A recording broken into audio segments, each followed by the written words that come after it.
Welcome everyone, this is Ani Ray. Finally we got a celebrity psychiatrist, Dr. Shreyash Maghia with us. Shreyash, welcome to the Ani Ray show. Thank Shreyas you. बहुत ज़्यादा famous है और श्रेयश के पास आने का मेरा एक ही रीज़न था कि आजकल टीनेज में बहुत लोग डिप्रेशन के शिकार बन रहे हैं। तो श्रेयश थोड़ा सा डिटेलिंग में हमें बता दीजिए कि ये डिप्रेशन होता क्या है। Thank you. I will not गो जैसे अपन एक ऐसा फ्रेंडली टॉक के जैसा ही मिले हैं, तो मैं बहुत ज़्यादा टेक्निकल नहीं जाना चाहूँगा क्योंकि फिर वो बहुत बोरिंग भी हो जाएगा और लोगों को समझने में भी दिक्कत कॉमन लोगों को इजीली Yes. तरीके से depression in short if I want to put it into words, it's like कि फीलिंग ऑफ संकन फीलिंग, उदासीनता, उदास लगना, मायूस लगना, and only 3 triads what we keep in our mind कि sense of hopelessness, sense of worthlessness and low mood. These are the only 3 things what we focus कि जब हम डिप्रेशन को डायग्नोस करते हैं या फिर हम लोग डिसाइड करते हैं कि अगर 2 हफ्ते के ऊपर ये सिम्टम्स है तो we call it as a depression. तो किसी भी जो पेरेंट है उनको कैसे पता चलेगा कि उनका जो बच्चा है उनको डिप्रेशन हो रहा है या फिर उसके फेजेस में है? उसके फेजेस में है या डिप्रेशन के सिम्टम्स से जा रहा है, वो थोड़ी सी आइडिया आती है। कुछ चेंजेस रहते हैं बिहेवियर में। बच्चे सडनली थोड़ा बोलना कम शुरू कर देते हैं, इंट्रोवर्ट हो जाते हैं, आपस में रहना शुरू करेंगे या शेयर नहीं करेंगे, या थोड़ा सा एकदम से सडन चेंजेस रहेगा उसके लास्ट 1.5 मंथ्स में। तो दीज आर द इंडिकेशंस कि something is wrong. Exactly parent को एकदम से नहीं समझ में आएगा कि ये डिप्रेशन है, but then they need to take the child to a psychiatrist और a qualified psychologist, then they can diagnose. Reasons क्या क्या होते हैं? जैसे कोई डिप्रेशन में है तो उसका कोई रीजन होगा ना, और आजकल आपके पास जैसे बहुत सारे पेशेंट आते हैं तो उसमें आपने वो देखा होगा कि बहुत सारे कम एज वाले भी बच्चे आते हैं, क्योंकि मैंने सुन रखा है, जैसे आपसे मेरी पहले बात हो रखी है कि आपके पास बहुत सारे ऐसे पेशेंट भी आते हैं जो बहुत ज़्यादा जिनकी कम एज है। तो आजकल रीज़न क्या है कि इसका डिप्रेशन का? आजकल रीज़न क्या है ऐसा बोलने से बेटर है कि देर आर मल्टीपल रीजंस। आजकल लोगों का अवेयरनेस भी बढ़ गया है, पीपल आर ऑल्सो अवेयर, लोगों को समझने भी लगा है, people are not shy of going to psychological expert और साइकेट्रिस्ट और साइकोलॉजिस्ट। उसके रीज़न से भी public is seeking help. But main reason जो है उसका ये है कि कोई जेनेटिक अगर अनुवांशिकता है या फैमिली ट्री में अगर वो हो रहा है, पहले हो चुका है पेरेंट्स को या हमारे ब्लड रिलेटेड किसी रिलेटिव को, तो चांसेस है कि डिप्रेशन हमको भी हो सकता है, हमारी जनरेशन में किसी को भी हो सकता है। फिर there are situations, environmental factors, बहुत सारी चीज़ें हैं। रिएक्टिव डिप्रेशन रहता है, कुछ हमको लाइफ में कोई इवेंट्स हो गए जो हमारे मन के हिसाब से नहीं हुए, या it went haywire, it doesn't went the way we wanted to, so then it can lead to lack of failure and feeling of failure and frustration that can lead to a feeling of sunkenness और depression। फिर बहुत सारे factors है, अगर addictions है, alcohol है या any other kind of addictions अगर कोई कंज्यूम कर रहा है तो पहले दिन तो बहुत अच्छा लगता है, स्टार्टिंग में रेवा बहुत मज़ा आ रहा है, बट अल्टीमेटली वो आइसोलेशन की फीलिंग आती है, and that those substance also can cause and lead to depression. So there are an number of factors, breakup, relationship matters, आज की तारीख में साइबर बुली या too much of feeling of comparison with the colleagues और someone else, social media को देख देख के अरे उसका ऐसा चल रहा है, हमारा तो ये नहीं है। लेकिन जो प्रॉब्लम ये है कि वो तो फेक रहती है पूरी दुनिया। अब मैं जितना हंसना चाहता हूँ उतना ही दिखाऊंगा लोगों को, उसके बाद का तो मैं दिखाऊंगा नहीं। Exactly. मैं तो ये बताऊंगा नहीं कि मेरे अंदर से क्या मेरी फीलिंग्स हो रही है, मैं तो सिर्फ लोगों को यही दिखाना चाहता हूँ कि मैं कितने अच्छे से चल रहा हूँ और मेरा सब कुछ इतना बढ़िया चल रहा है। फिर भले ही वो मैं उधार की घड़ी लेके पहन लूँ, किसी की आईफोन लेके या आईफोन वॉच दिखाने के लिए आजकल सोशल लोगों मीडिया को क्या मालूम कि मेरी है कि किसी और की है। तो एन नंबर ऑफ फैक्टर्स है। अभी जो मेन बहुत हॉट और बर्निंग टॉपिक है is over influence of social media and over exposure to social media. वो एक बहुत आपके पास बहुत सारे पेशेंट आते हैं क्या जो सोशल मीडिया से Yes. ऐसे इन्फ्लुएंस होके काफी ज्यादा डिप्रेस रहते हैं? अभी बहुत ज्यादा आने लग गए, स्पेशली टीनेज के जो लोग हैं, फेसबुक, ट्विटर, इंस्टाग्राम, ये सब चीजें देखते रहते हैं। देखना भी चाहिए, कुछ गलत नहीं है उसमें समय के हिसाब से, बट हमको ये समझना है कि देखना क्या है और उसमें से मतलब क्या निकालना है। मैं जो चाहूँ आपको को दिखा सकता हूँ, सिर्फ अगर मैं 2 मिनट का रील बना के दिखाऊँ तो that will not show you the reality. So उसकी वजह से क्या हो रहा है कि there is a feeling of comparison, and as a human being we always get a feeling of FOMO, fear of missing out. We feel कि अगर किसी और के साथ में कुछ ऐसा अच्छा हो रहा है तो मेरे साथ क्यों नहीं हो रहा है, या देयर इज सडन कंपैरिजन कि वो इतना खुश कैसे हो सकता है, हैपनिंग कैसे हो सकता है और मेरे साथ क्यों खुश नहीं हो रहा है, या उसके पास ये चीज़ है तो मेरे पास में क्यों नहीं है। टीन एज में यूजुअली क्या है, उतनी समझ रहती नहीं है, उतनी मैच्योरिटी लेवल रहती नहीं है कि किस चीज़ को कितना इंपॉर्टेंस देना चाहिए। तो वो it's a kind of reaction to one particular event, तो उसको उसके पास में है तो हमारे पास में भी हो, और वो हर ह्यूमन बीइंग का सेंस ऑफ बिलोंगिंगनेस रहता है, वो नहीं मिलने पे फिर फ्रस्ट्रेशन आता है, टॉलरेंस कम हो जाता है, और ये सब चीज़ें then can lead to low mood and eventually for depression. मतलब कभी भी अपने बच्चे में कोई डिफरेंस आपको दिखे तो सबसे पहले उसको देखिए कि उसमें क्या क्या प्रॉब्लम आ रही है। और अगर किसी को डिप्रेशन जैसे आ गया, बिकॉज लोग क्या रिलेट करते हैं कि अगर डिप्रेशन है, किसी साइकेट्रिस्ट के पास गए मतलब वो पागल है। मतलब जो नॉर्मली जो चीज़ें लेते हैं लोग, जैसे सर्दी हो गई तो डॉक्टर के पास जाने का, सिर में दर्द है तो डॉक्टर के पास जाना है। तो सेम वे में अगर किसी को प्रॉब्लम है तो उसको डॉक्टर के पास पहले जाना चाहिए। तो ये जो प्रोसेस रहता है बेसिकली, जो थेरेपी रहती है, किस टाइप के क्या क्या प्रोसेस रहते हैं, आप थोड़ा डिटेल में बताएं। तो सबसे पहली बात तो मैं ये बताना चाहूँगा कि this is not something which is related to madness. क्या हो गया हमारे समाज में या हमारे कम्युनिटी में, not only India, across whole over the world, right from the beginning it was thought कि any kind of thing which is related to your thought process is a sign of weakness. Any abnormality या कोई भी चीज़ की जो normal से side में रहेगा, कि जैसे मैं for example as a age, अगर मैं मिडल एज में हूँ तो मेरे से क्या एक्सपेक्टेशंस है लोगों के कि मैंने ये ऐसे ऐसे काम करने चाहिए, अपनी रिस्पॉन्सिबिलिटीज़ लेनी चाहिए, इसको छोड़ के मैं कुछ भी अगर अलग कर रहा हूँ तो दैट इज़ एबनॉर्मल। और any kind of abnormality related to my thought process is considered as madness. ये एक जनरल नोशन है हमारी सोसाइटी में, उसकी वजह से there are lot of misconception. लोग आना नहीं चाहते साइकेट्रिस्ट के पास में, साइकोलॉजिस्ट के पास में, they don't want to seek help because any kind of psychological issue is considered as a sign of weakness.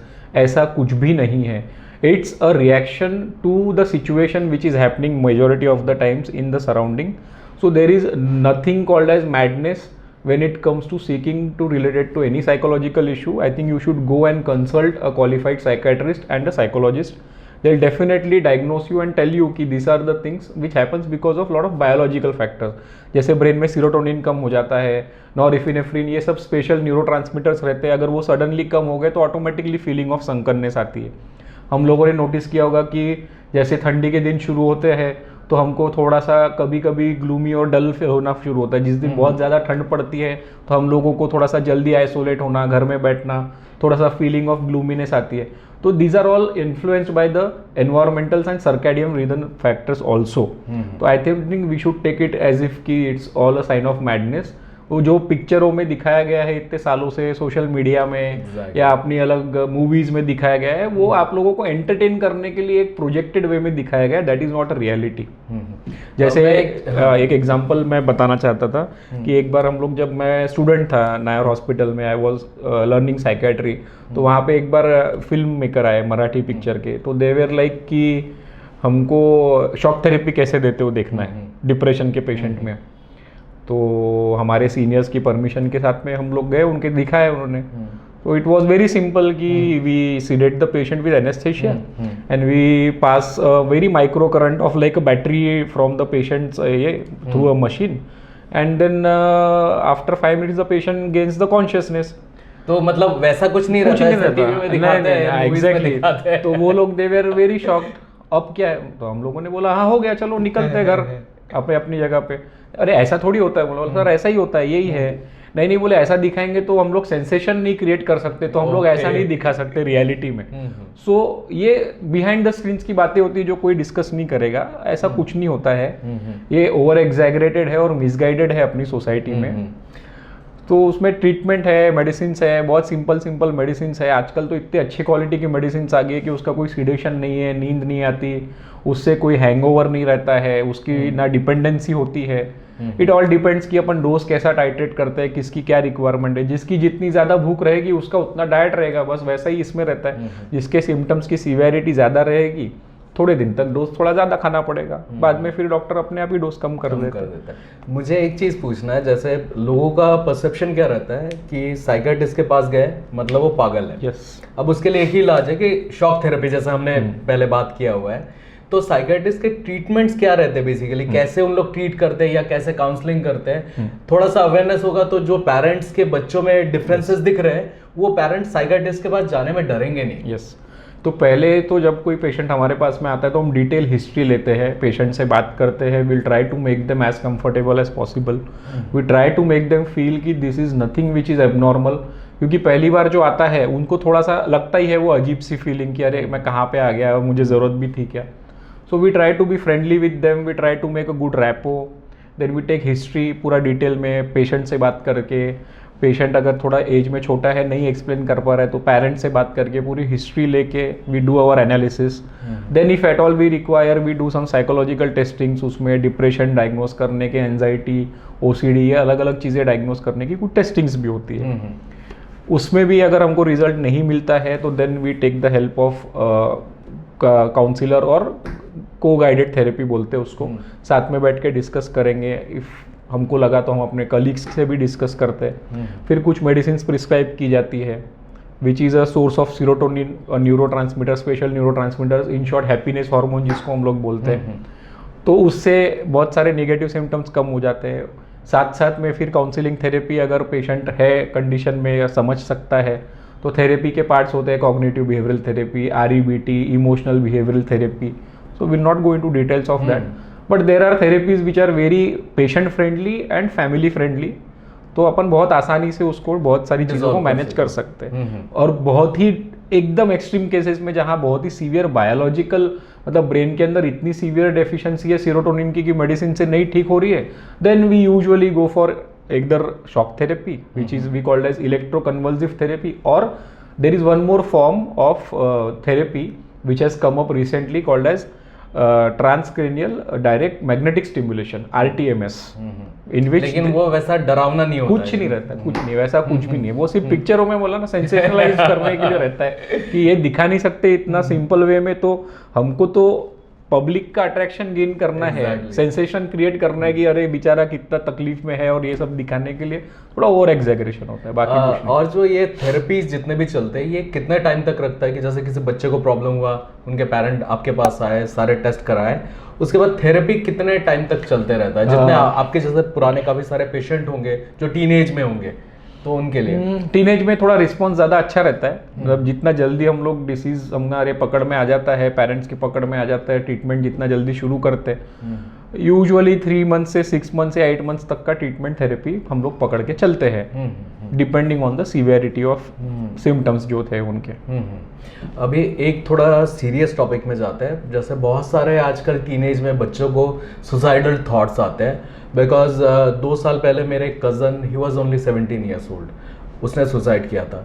और तब से लेकर अब तक मैं एक ऐसा पॉडकास्ट बनाना चाहता था जिसमें टीनेज सुसाइड के ऊपर भी लोग बात, किसी मैं आपसे जैसे बात करूं उसके ऊपर डिटेलिंग में, क्योंकि जब भी कोई बच्चा बोलता है ना कि मुझे ना सुसाइडल थॉट आ रहे हैं, तो उसके पेरेंट्स उसको मजाक में लेते हैं, उसको बोलते हैं चल ऐसा कुछ नहीं होता, तुझे कुछ नहीं होगा। लेकिन उसके अंदर क्या चल रहा है ये पेरेंट्स नहीं समझ सकते, क्योंकि किसी के ब्रेन के अंदर थोड़ी झांक सकते हैं। तो उसके लिए आप क्या बताना चाहेंगे? उसके लिए सबसे इम्पोर्टेंट फैक्टर है to develop empathy. Empathy is such thing कि मैं सामने वाले की सिचुएशन को समझने की कोशिश करूं कि ऐसा क्यों हो रहा है। Unfortunately the kind of societal structure we live in, we are not trained right from the childhood to develop empathy for the events what has happened और what is happening in surrounding. मतलब आपके साथ में कुछ गलत हो रहा है या मेरे साथ कुछ इश्यूज हो रहे हैं, तो मैं रादर देन उसको एम्पैथाइज करके कि हाँ भैया कुछ इश्यूज है तो you can solve, you can talk to me, we can solve, rather than that we give suggestions like यार ऐसा कुछ नहीं होता, अपने मन को स्ट्रांग कर लो, ये सब अपने मन का वहम है, ये सब वीकनेस की साइंस है। तो वो बेचारा जो सामने वाला पहले ही परेशान होता है, उसकी सेल्फ रिस्पेक्ट को और थोड़ा सा हर्ट हो जाता है। वो बोलता है कि मैं और बोलूँगा तो लोग मुझे और कमज़ोर समझेंगे, और कमज़ोर समझेंगे तो और फिर मेरा मजाक उड़ाएंगे, या फिर they will not take me seriously. तो then they don't discuss, and this is not only with the friends, it happens in the families also. The parents also need to understand कि कोई चीज़ जानबूझ के नहीं करने जाएगा अगर इंटरनली उसको तकलीफ हो रही है तो। और किसी भी जैसे जो हमारे व्यूअर्स है बहुत सारे टीनेजर्स भी देखेंगे या थोड़े ज़्यादा एज वाले, कभी भी किसी को सुसाइडल थॉट्स आए तो सबसे पहले क्या करना सबसे पहले इमीडिएट आपने आपके गार्जियंस, पेरेंट्स जिनके ऊपर आपको भरोसा है नहीं है कि आपको समझ पाएंगे नहीं समझ पाएंगे, that is a secondary issue. You must express those feeling and you must tell them कि आई एम फीलिंग, मुझे ऐसी ऐसी फीलिंग्स आ रही है, मुझे ऐसे ऐसे थॉट्स आ रहे हैं, please take me to someone who can help me out. Don't worry about whether आपके पेरेंट्स और आपके फ्रेंड्स आपको समझ पाएंगे या नहीं समझ पाएंगे, या आपका मजाक उड़ाएंगे या आपको लाइटली लेंगे, या कोई लेक्चर दिया जाएगा या आपको ऐसा बोला जाएगा कि नहीं नहीं ऐसा कुछ नहीं रहता. वो सब सेकेंडरी है.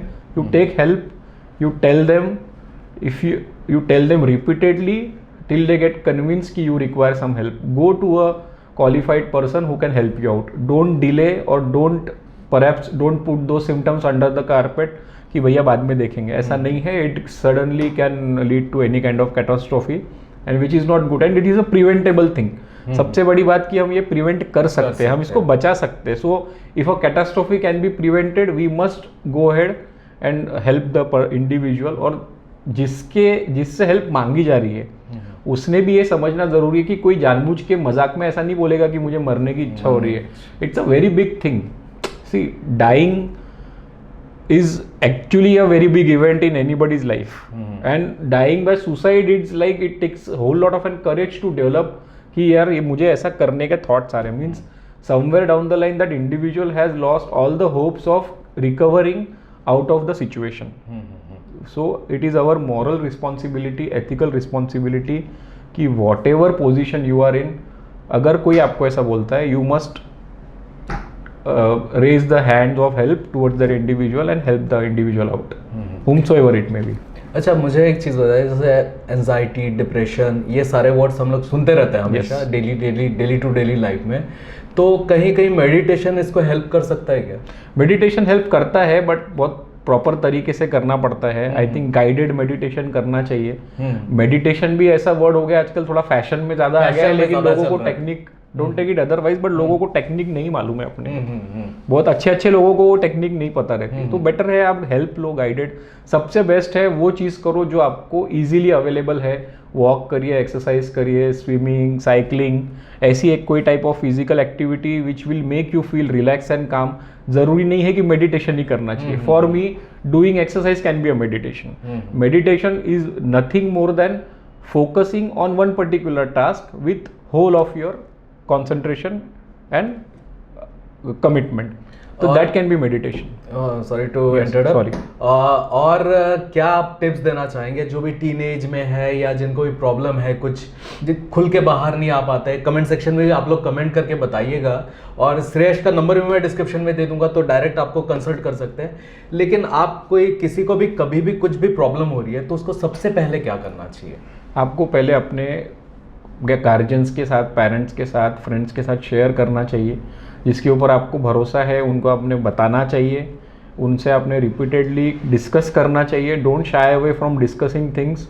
कोई भी बुली नहीं करेगा, और करेगा भी अगर छोटी मोटी कोई बात ऐसी भी हो जाती तो उससे कोई बुरा मानने की बात नहीं है. You must share the things. You must talk to your parents, take them in to confidence, ask them to reach to some particular help, discuss with your friends. They will definitely understand. पहली बार अगर आप बात करोगे तो हो सकता है उनके लिए भी नया हो, लेकिन अब जब आप बात करोगे continuously, they will also understand कि नहीं, this is something which is to be taken seriously, and they will come with the help and और द सॉल्यूशन. आपके पास कौन कौन से एज के, लाइक टीनेज जितने भी है, तो सबसे कम एज वाले कौन कौन से पेशेंट आते हैं आजकल आपके पास? 8-9 ईयर्स से भी शुरू हो जाते हैं सिम्टम्स. 8-9 ईयर्स से, मतलब उनको किस टाइप का डिप्रेशन आ जाता है? हाँ, उनके इसमें जो डिप्रेशन के सिम्टम्स रहते हैं वो ऐसे नहीं रहेंगे कि कोई रो रहा है या उदास बैठा है या एकदम से मुझे सुसाइडल, वैसा नहीं बोलेगा. बच्चे इरिटेबल हो जाते हैं. They don't feel concentrated. They are mostly time creating ruckus. They are restless and they are not able to sit at one particular place. वो आके नहीं बोलेंगे कि मुझे उदास लग रहा है, बट उनके बिहेवियर में आपको कुछ अजीब सा पना दिखेगा. फिर वो धीरे धीरे जब आप उनको कॉन्फिडेंस में लोगे तो बोलेंगे कि नहीं, मुझे स्कूल में ये सर ने डांट दिया, या ये मैडम ने चिल्ला दिया, या ये बच्चे ने ऐसा किया, वो बच्चे ने वैसा किया, या मुझे चिढ़ाया तो मुझे ऐसा फील हुआ, या मुझे किसी ने कुछ. तो ये सिम्टम्स रहते हैं बच्चों में. यूजुअली डिप्रेशन के टिपिकल जो सिम्टम्स है वैसे नहीं आएंगे. It's a uncommon presentation that needs to be picked. Any behavioral change, जो नॉर्मल बिहेवियर पैटर्न एक बच्चे का चल रहा है, उससे अगर कोई भी आपको चेंजेस या बदलाव दिख रहे हैं, you must seek some help. Definitely something is there. तो गाइस आप लोगों ने देखा श्रेयस ने बहुत सिंपल लैंग्वेज में आपको समझाया हुआ जिससे कोई भी पेरेंट या फिर किसी के भी फैमिली में कोई डिप्रेशन का शिकार है तो आप समझ सकते हैं कि कौन कौन से सिम्टम्स होते हैं. तो इन फ्यूचर अगर आपको कोई भी प्रॉब्लम हो रही है तो श्रेयस का नंबर मैं डिस्क्रिप्शन में दे दूंगा, प्लीज़ इनको कांटेक्ट करिए. और मेरे सब्सक्राइबर्स में से कभी भी कोई कॉल करे तो प्लीज़ उनका कॉल पिक कर लीजिएगा, उनकी हेल्प करिए. और बहुत अच्छा लगा श्रेयस, थैंक्स अ लॉट कि आपने इतना अच्छा टाइम हमें समझा के दिया. और इन फ्यूचर हम कुछ और भी पॉडकास्ट करेंगे. Thanks a lot and hope you like this video. If you did then please like share subscribe our YouTube channel. I will see you in the next one. Piece.